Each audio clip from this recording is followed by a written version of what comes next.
السلام علیکم ورحمۃ اللہ وبرکاتہ۔ اعوذ باللہ من الشیطان الرجیم، بسم اللہ الرحمن الرحیم۔ ما کان محمد ابا احد من رجالکم ولکن رسول اللہ وخاتم النبیین وکان اللہ بکل شیء علیما۔ جی ناظرین، آج ہم جس حوالہ سے گفتگو کرنے جا رہے ہیں وہ ہے، آپ کو پتا ہوگا کہ ایک اور اینکر ہے تنزیل احمد، اس کا نام ہے، وہ اب کافی بریلوی مکتب فکر کے علماء سے ووڈ کاسٹ کر رہے ہیں۔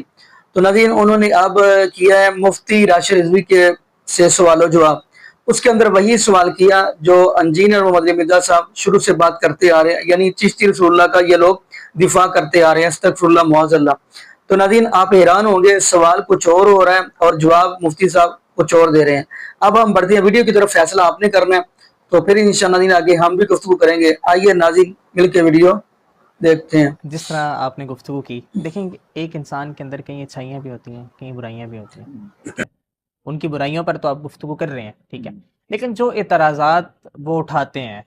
آپ کے حوالے سے، آپ کے مسلک کے حوالے سے، یا آپ کے مسلک کے بزرگان دین کے حوالے سے، ٹھیک ہے، جن کے ساتھ آپ کی وابستگی ہے، ٹھیک ہے، اور آج بھی آپ کے ان کے ساتھ تعلقات ہیں، کہتے ہیں جی ان کے دنیا سے رخصت ہو جانے کے بعد بھی ہمارا ان کے ساتھ وابستگی ہے، تعلق ہے، جو عبارات کوٹ کی جاتی ہیں، بتایا جاتا ہے کہیں پہ چشتی رسول اللہ نکل رہا ہے، کہیں پہ شبلی رسول اللہ نکل رہا ہے، ٹھیک ہے، اس پہ آپ لوگ کہتے ہیں کہ یہ عبارات غلط ہیں۔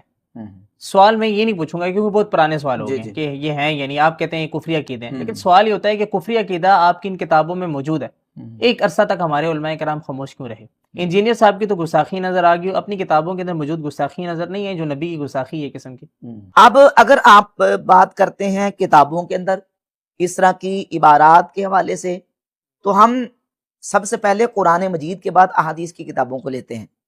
حدیث کی کتاب کے بارے میں مرزا محمد علی جیلمی نے یہ سٹیٹمنٹ دی تھی صحیح بخاری کی 6982 نمبر حدیث کے حوالے سے، جب اسے پوچھا گیا کہ اس روایت کے اندر ہے کہ نبی صلی اللہ علیہ وآلہ وسلم نے اپنے آپ کو پہاڑ سے گرانے کا ارادہ فرمایا، تو اس نے اس کا عنوان یہ دیا ہے کہ رسول اللہ صلی اللہ علیہ وسلم نے خودکشی کرنے کا ارادہ کیا۔ ہاں میں نے کلپ سنا، خودکشی کا نام دیا اس نے اس کو، اور اس کو گستاخی قرار دیا، اس کو توہین کہا۔ بعد میں رجوع بھی کر لیا اسے، رجوع بعد میں کیا، رجوع تب کیا کہ جب یہ وہ سمجھے کہ اعتراض وہ ہڈی تھا کہ یہ نہ نکل سکتا تھا نہ اس کو نکال سکتا تھا، تو ہم نے جب اس کو سمجھے کہ گردن سے پکڑا تب یہ جا کے، اور وہ بھی رجوع اندھا کانا کیا۔ پہلے تو سٹیٹمنٹ دیکھیں نا، جب اس نے جو بیان ریکارڈ کروایا ہے وہ بغیر تحقیق کروا دیا تھا، وہ پوری پلاننگ کے ساتھ ریکارڈ کروایا۔ اچھا، اسی لڑکے نے سوال سے کیا تھا جس کے کہنے پر کہتا میں نے رجوع کر لیا، وہ مجھے ہمارے اس کا نام لڑکے کا لیا کہ اس نے مجھے کہا ہے کہ اس میں تو گستاخی نہیں ہے، ہمارے سامنے بھی ذکر کیا تھا انہوں نے، ٹھیک ہے۔ اچھا، پھر جب رجوع ریکارڈ کروایا تو اس میں کیا کہا کہ میرے منہ سے جذبات میں نکل گئی تھی بات، یعنی کسی چیز کو توہین رسالت قرار دینا، گستاخی رسول قرار دینا، یہ مرزا کے نزدیک کوئی اس کی اہمیت نہیں ہے۔ اتنا سینسٹیو اور حساس مسئلہ ہے تو تم صحیح بخاری کے بارے میں یہ سٹیٹمنٹ دے رہے ہو کہ یہ توہین رسالت ہے اس میں۔ پھر امام بخاری اپنی الجامع صحیح کے اندر یہ روایت لے کے آ رہے ہیں، ٹھیک ہے نا جی۔ امام بخاری رحمۃ اللہ نے کہیں فوٹو نوٹ پہ یہ بھی نہیں لکھا کہ یہ توہین رسالت ہے، یہ گستاخی ہے۔ یہ 3 سال یا 4 سال کے بعد تقریباً اس سے رجوع والی ویڈیو ریکارڈ کروائی ہے۔ وہ 3-4 سال تو امام بخاری جو ہے نا وہ گستاخ رسول ہی رہے نا، اس وقت مطالبہ کیا تھا کہ ان کتابوں سے یہ چیزیں نکالیں۔ پھر اپنے ٹیبل پہ سامنے اس نے کتاب رکھی ہوتی ہے مشکات المصابیح، اس کے اندر ایک روایت ہے جس کو البانی نے صحیح کہا اور دیگر بہت سارے غیر مقلدین وہابی علماء نے بھی اس کو صحیح قرار دیا ہے۔ من تعزى بعزاء الجاہلیت فاعدوه ولا تکنوا، جو جاہلیت کے نسب پہ فخر کرے اسے کہو کہ اپنے باپ کا اعلیٰ تناسل کاٹ کے منہ میں رکھ لو اور کنایہ نہ کرو۔ ایک معنی اس کا یہ کیا جاتا ہے، اور دوسرا معنی یہ کہ جو اپنے جاہلیت کے نسب پہ فخر کرے اسے آر دلاؤ اور کنایہ نہ کرو، اسے آر دلاؤ اور کنایہ نہ کرو۔ امام اللہ علی قاری نے اس کا معنی یہ بھی کیا ہے، دیگر شارحین نے اس کا معنی کیا ہے کہ معنی یہ کہ اس کو آر دلاؤ۔ مسند احمد ابن حنبل کے اندر بھی یہ روایت ہے، امام بخاری الادب المفرد کے اندر بھی یہ روایت لکھی ہے، اور مشکات المصابیح کے اندر بھی موجود ہے۔ اگرچہ زبیر علی ضعیف وغیرہ نے اپنے اس کرائٹیریا کے مطابق اس کو ضعیف کہا ہے، لیکن ناصر الدین البانی نے بھی اس کو صحیح کہا ہے، اسلام 360 کے اندر بھی یہ روایت موجود ہے، اس میں سلسلۃ احادیث صحیحہ کے اندر بھی البانی نے اس کو ذکر کیا ہے، اس کو روایت کو صحیح تسلیم کیا ہے۔ ٹیبل پہ رکھی کتاب اس کے اندر یہ روایت موجود ہے اور اس کے بارے میں کہا ہے کہ یہ توہین رسالت ہے، یہ گستاخی ہے۔ تصوف کی کتابوں کی باری تو بعد میں آنی ہے، قرآن مجید کے بعد حدیث کی کتابوں کا مرتبہ آتا ہے۔ حدیث کی کتابوں کے بارے میں اور وہ کتابیں جو اپنے ٹیبل پہ رکھی ہوئی ہیں ان کے بارے میں ہم یہ کہہ رہے ہیں کہ ان میں رسالت مآب علیہ الصلوۃ والسلام کی گستاخی ہے، توہین ہے، تو وہ اپنا مطالبہ پہلے ان کتابوں کے بارے میں تو کرو نا، ان کتابوں سے نکالیں، یا کم از کم جو تم نے اپنے سامنے ٹیبل پہ رکھی ہے ان کتابوں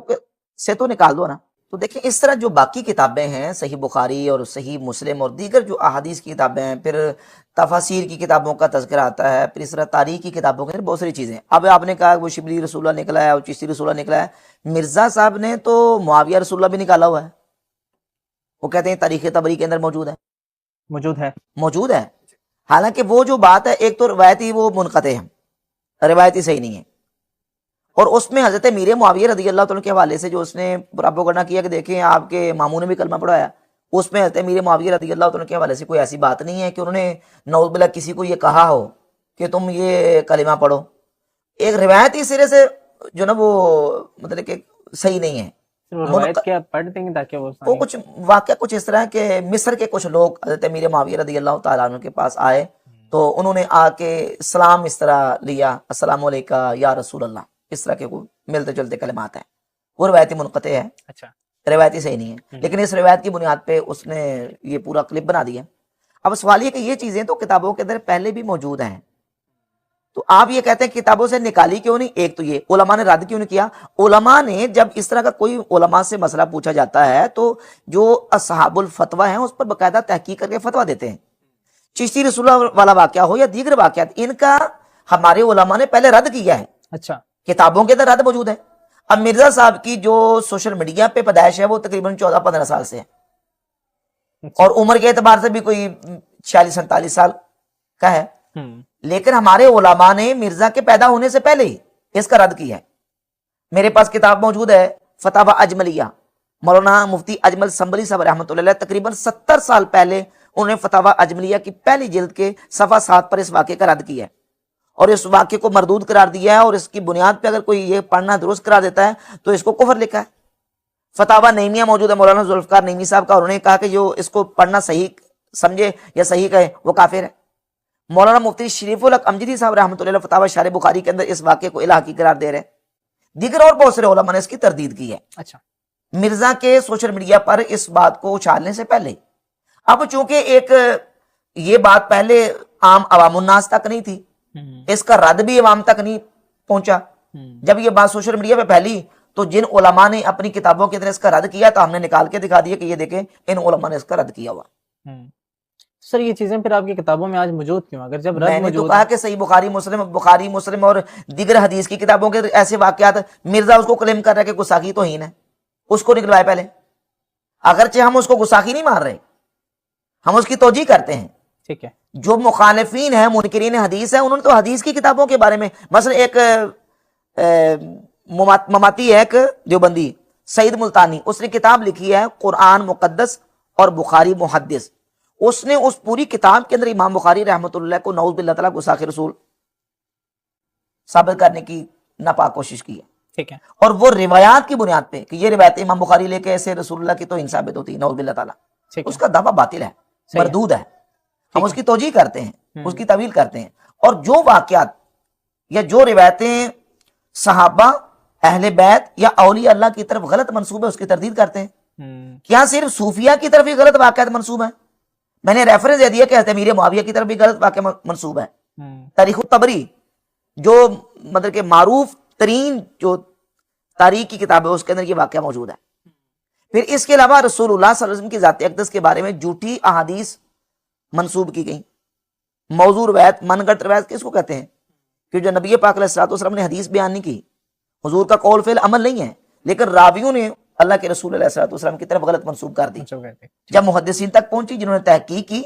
اگرچہ محدثین ہی نے ان روایتوں کو کتابوں کے اندر ذکر بھی کیا ہے، لیکن بعد والے جو محققین انہوں نے تحقیق کر کے یہ بتا دیا کہ یہ روایت جعلی ہے۔ ٹھیک ہے، یہ ثابت نہیں ہے، یہ اللہ کے رسول علیہ الصلوۃ والسلام کی طرف غلط منسوب ہے۔ ٹھیک ہے۔ اچھا مفتی صاحب، آپ لوگوں کی طرف سے دعویٰ بھی کیا جاتا ہے کہ انجینئر محمد علی مرزا صاحب اولیاء کرام کے بھی گستاخ ہیں، ٹھیک ہے، ان کے بارے میں سخت جملے بولتے ہیں۔ میں اس بات کو اٹھا کے اس کے ساتھ اس حساب سے جوڑوں گا کہ جو جملہ آپ کی کتابوں میں موجود ہے، ٹھیک ہے، وہ گستاخی تو ہے۔ اگر آپ یہ وہ جھوٹا کلمہ ہے تو یہ کیا آپ لوگوں کی طرف سے اولیاء کرام کی گستاخی نہیں ہو رہی کہ آپ لوگوں کی اپنے مکتب سے کتابیں چھپ رہی ہیں اور ان میں آپ کے اپنے اولیاء کرام کے حوالے سے جملہ لکھا ہوا ہے کہ انہوں نے اپنے نام کا کلمہ پڑھایا ہوا ہے؟ وہ کتابیں انجینئر محمد علی مرزا صاحب تو نہیں چھاپ رہے نا سر؟ میں یہی پہلے اصول اپلائی کروں گا حدیث، سیرت اور تاریخی کتابوں کے اوپر۔ یہی اصول رکھے نا آپ کہ جن کتابوں کے اندر توہین رسالت موجود ہے اور جو حدیثیں اللہ کے نبی علیہ الصلوۃ والسلام کی گستاخی ہیں، مرزا صاحب خود مان رہے ہیں نا، میں الزامی طور پہ بات کر رہا ہوں۔ مشکات المصابی سامنے رکھی ہے ٹیبل پہ، اور یہ مشکات المصابی وہ لوگوں کو دیتا ہے، بیچتا ہے۔ محمد علی مرزا بیچتا ہے کتاب، اس کے اندر روایت موجود ہے جس کو کہا کہ یہ رسول اللہ کی گستاخی ہے، نکالا کیوں نہیں؟ آپ اسے گستاخی نہیں سمجھتے؟ نہیں، میں اس کی تعویل کرتا ہوں، آپ تعویل کرتے ہیں؟ تعویل کرتا ہوں، میں الزام دے رہا ہوں، ٹھیک ہے، الزام دے رہا ہوں کہ جو خود اس کے مسلمات ہیں نا، جو یہ اصول کو گستاخی بیان ہے۔ کر رہے ہیں تو وہ اصول یہاں وہ پہ کتاب سامنے رکھی ہے، اس کو وہ چھپ بھی رہی ہے، اور وہ کتاب یہ بیچ بھی رہا ہے، اچھا، اور اس کے اندر توہین رسالت پر مبنی جو حدیث روایت ہے وہ موجود ہے۔ وہ اصول جو تصوف کی کتابوں کے بارے میں یہاں کیوں نہیں؟ وہ کہیں گے نہیں یہ حدیث کی کتاب ہے۔ بھائی حدیث کی کتاب اللہ کے نبی نے تو نہیں لکھ کے دی نا، حدیث کی کتاب امت کے کسی بابے نے لکھی ہے نا، امام علامہ خطیب تبریزی نے لکھی ہے نا مشکات المصابی، امام بخاری نے الادب المفرد لکھی ہے نا، تو اس کے اندر موجود ہے، مسند احمد کے اندر موجود ہے، وہ چھپ بھی رہی ہے، آپ اس کو پڑھتے بھی ہیں اور اس کو لوگوں کو بیچتے بھی ہیں۔ یہ ہے الزامی جواب۔ تحقیقی جواب یہ ہے کہ کتابیں چھاپنا یہ پبلشرز کا کام ہے۔ پبلشرز وہ اپنے مقاصد ان کے ہوتے ہیں کاروباری، ان مقاصد کے پیش نظر بعض ایسی کتابیں بھی چھاپ دیتے ہیں کہ جن کو ہمارے علماء نے سخت مردود قرار دیا ہے۔ تذکرہ غوثیہ عامی کتاب ہے، اعلیٰ حضرت رحمۃ اللہ علیہ نے اس کا شدید فتاوی رضویہ شریف کے اندر رد کیا ہے، لیکن اردو بزاع سے چھپ رہی ہے، ٹھیک ہے، چھپ بھی رہی ہے، لوگ اس کو خرید بھی رہے ہیں اور وہ لوگوں تک پہنچ بھی رہی ہے۔ سر اب کتابوں میں چشتی رسول اللہ نہیں لکھا ہوا تھا، پہلی والی کتابوں میں لکھا ہوا آتا تھا۔ بھائی وہ بھی پبلشر کا کام ہے۔ اچھا، پبلشر پھر دوسری بات یہ کہ اگر کسی کتاب کے اندر کوئی چیز آتی ہے نا، الہاقی بات کسی کتاب کے اندر آ جاتی ہے، تو اس کا اصول یہ نہیں ہے کہ آپ کسی بھی روایت کو دیکھتے ہیں، کسی واقعہ کو دیکھتے ہیں اور وہ واقعہ قرآن و سنت کے اصولوں کے مطابق نہیں ہے تو پبلشر اس کو اپنی طرف سے نکال دے۔ پبلشر کا کام یہ ہے کہ یا تو کم از کم وہ اس کا کوئی ایسا نسخہ تلاش کرے جس کے اندر وہ چیز نہ ہو، یا یہ ہے کہ کم از کم اس کے نیچے فٹ نوٹ لکھ دے، اس کے نیچے حاشیہ لکھ دے کہ یہ واقعہ قرآن و سنت کے اصولوں کے مطابق نہیں، یہ واقعہ درست نہیں ہے اور اس واقعے کی فلاں فلاں علماء نے تردید کی ہوئی ہے۔ یہ اصول طریقہ کار ہے۔ جیسے حدیث کی کتابوں کے اندر حدیثیں آئی ہیں، تاریخی کتابوں کے اندر واقعات آئے ہیں، تو جو بعد میں ریسرچرز اور محققین ہیں وہ تحقیق کر کے لکھ دیتے ہیں کہ یہ حدیث صحیح نہیں ہے، یہ موضوع ہے، یہ ضعیف ہے اور یہ واقعہ قابل اعتبار نہیں ہے۔ یہ تحقیقی اصول ہے کہ اس طریقے سے ہونا چاہیے، اور یہ پبلشرز کو اہتمام کرنا چاہیے، اس چیز کا اہتمام پبلشر کو کرنا چاہیے، اور اس کے لیے جو اصول ہونے چاہیے وہ اس پر عمل کرنا چاہیے، بنانے بھی چاہیے اصول کہ ان اصولوں کے مطابق جو نا وہ کتابیں پبلش کی جائیں۔ جی ناظرین، آپ نے یہ ویڈیو ملاحظہ فرمائی، تو ناظرین یہاں پہ میں یہ بات کرتا چلوں،